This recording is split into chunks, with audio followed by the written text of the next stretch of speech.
It's common to think that successful gardeners have green fingers and thumbs. They're just lucky with plants. Well, I don't believe that. I've been doing this for more than 30 years, and today I'm going to reveal the 3 overriding principles smart gardeners follow every year that practically guarantee bigger, better harvests. If I had to pick just one skill that makes the most difference, it would be learning how to create fabulous soil. And it doesn't matter what you're starting with, whether dry and sandy soil or a wet, claggy clay soil or anything in between, you can create great soil with a little love and patience. The first thing to do is to establish what sort of soil you have. So just grab some in your hand and give it a squeeze. Now, sandy soil has quite big particles, which means water drains through really well, but sometimes too well, and nutrients can get lost because of that. Clay soil, on the other hand, like this, is made up of lots of really fine particles that form a much denser crumb structure. That means that water doesn't drain through quite as well, and in fact roots can find it quite hard to penetrate thick clay soils like this. Now, the solution with both soil types, and indeed any soil in between, is to add plenty of organic matter such as compost, well-rotted manure or aged leaves. Over time, lovely rich organic matter such as this garden compost will help to break up compacted clay soil by creating air pockets that facilitate drainage and make it easier for roots to penetrate. On the other hand, in sandy soils, it will create a more cohesive soil structure, which will help the sandy soil retain moisture and nutrients that little bit better. Even ideal loam soils, which have a good mix of sand, silt and clay and have good nutrients, will also benefit from lovely organic matter such as this. Basically, when it comes to great soil, it's simply a question of whacking on the organic matter. I like to add mine in early winter, but I still have this little area here to cover ahead of planting in spring.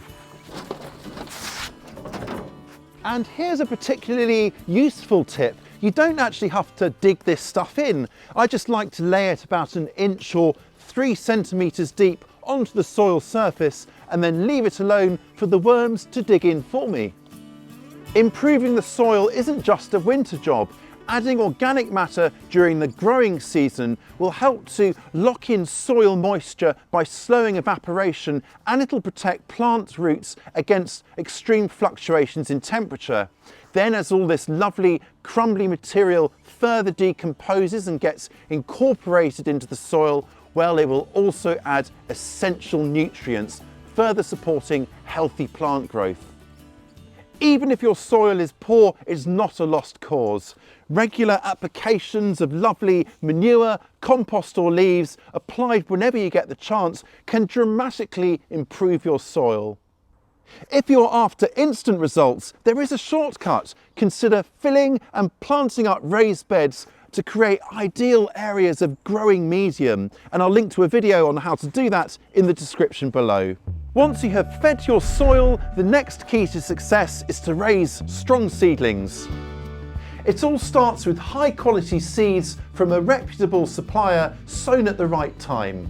If you're unsure about the best time to start seeds, well, check out our garden planner, which creates a personalised plan of when to sow and plant for your local area as you add plants. I rarely bother with seed starting mixes. Instead, I just prefer to sieve or screen an all-purpose potting mix or bags of multi-purpose compost. And this way I get that lovely fine crumb structure for sowing without the extra expense. Now, potting mixes of any type are ideal for seedlings and young plants because they're light, sterile and nice and open. Now, you might be tempted just to use ordinary garden soil from outside. That's fine for sowing directly outside, obviously, but not great for starting things off in pots and plug trays. Now, the reason for that is that the purpose-sold potting mixes have an absolutely perfect texture, which means optimal moisture, oxygen and nutrient content, which is ideal and tailor-made for the roots of young plants. Outdoor soil in pots just won't do that, so you might as well give yourself a head start with purpose-sold potting mixes. Just look at the roots of these shallots, for example. They've got an absolutely fantastic root system because they're in beautiful potting mix. Seedlings need consistent light, moisture and warmth to thrive. Now look at these little seedlings here, struggling on despite the cold, and they'll be fine once it warms up a bit. But at this time of year, natural sunlight is generally insufficient for sowing many different seeds, especially warm season crops, which is where my next tip comes in. You'll get much stronger seedlings if you use grow lights like these, giving additional light for an optimal range of between about 12 and 16 hours of light per day. Position the lights close to the seedlings, but not so close that they overheat. Potting mix needs to be consistently moist. You want to keep it moist but not overly wet and sodden, which would encourage the roots to rot.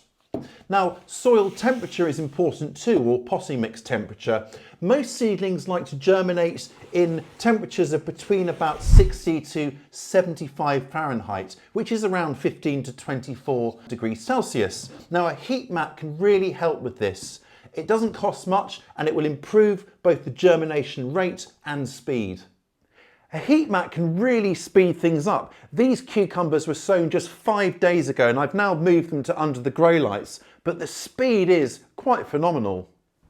Once seedlings sprout, you want to ensure good airflow around them to prevent any chances of mould or fungal diseases. Now, I achieve this here in the greenhouse by just leaving windows and doors open on milder days. If you don't have a greenhouse, don't worry. Seedlings naturally become stronger over time, especially with the gentle rustle and tussle of wind.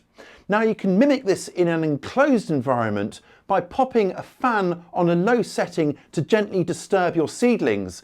I don't do that, but what I do sometimes do is just run my hand over the top of seedlings to mimic that kind of motion of the wind, and this helps to create stockier, sturdier seedlings. It's by no means essential, but I reckon it's worth doing when you remember. As seedlings grow, you'll need to thin out or remove the weaker seedlings to avoid overcrowding, leaving just the strongest behind to grow on. Now, this might seem a bit mean, but it really is essential to give the seedlings that remain all the resources they need to grow big and strong. Then, before transplanting outdoors, harden off seedlings raised under cover or indoors by gradually exposing them to outdoor conditions over a period of about 7 to 10 days. This step helps them acclimatise to wind, sunlight and temperature changes, reducing the chance of transplant shock and ensuring you have much healthier plants. We'll be covering more on seed sowing over the coming weeks, but if you would like to know more on getting your seedlings off to a flying start, well, I will link to a video on just that in the description below. And with those healthy, standing to attention seedlings ready to roll, how can we grow them on into truly thriving plants that will give us the biggest and best harvests? Proper spacing is so important when it's time to plant out your seedlings because it'll avoid overcrowding, which would otherwise reduce airflow and increase the risk of pests and diseases. Now, setting plants out at their proper spacing will ensure that each plant has plenty of access to enough light, water and nutrients without competing with their neighbours. It'll just give stronger plants that way. Now, it's all too easy in our enthusiasm as gardeners to try and cram things in to push the boundaries, but really it's a false economy because by doing that you're going to get poor substandard plants. That's where our garden planner makes things so simple. As you add plants to your plan, it automatically spaces them and calculates how many will fit into each bed. Early in the spring, it's also a possibility that young seedlings can form the perfect snack for hungry birds like pigeons. So those early plantings I like to cover with some sort of mesh or netting to stop that from happening. Plus, it's also worth keeping a few spare plants behind just in case they do get eaten. Most vegetables will need consistent moisture to support steady growth and in time effortless fruit, pod, bulb, root or leaf production. Now water deeply if you can, aiming for around 1 to 2 inches or 3 to 5 centimetres of water per week, and that will depend of course on weather conditions and the stage of growth of what you're growing. Mulching around plants too will help to lock in soil moisture and keep the roots nice and cool in warmer weather.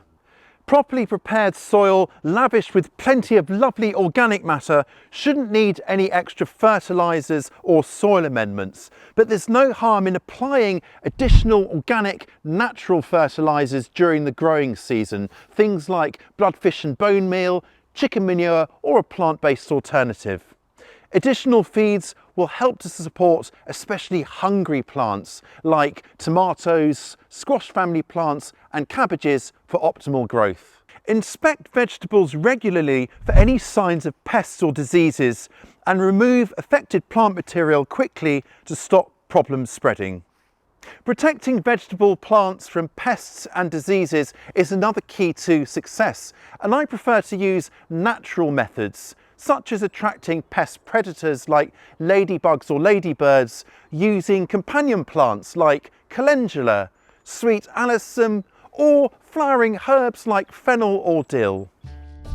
Crop rotation is another effective strategy for preventing the build-up of pests and diseases.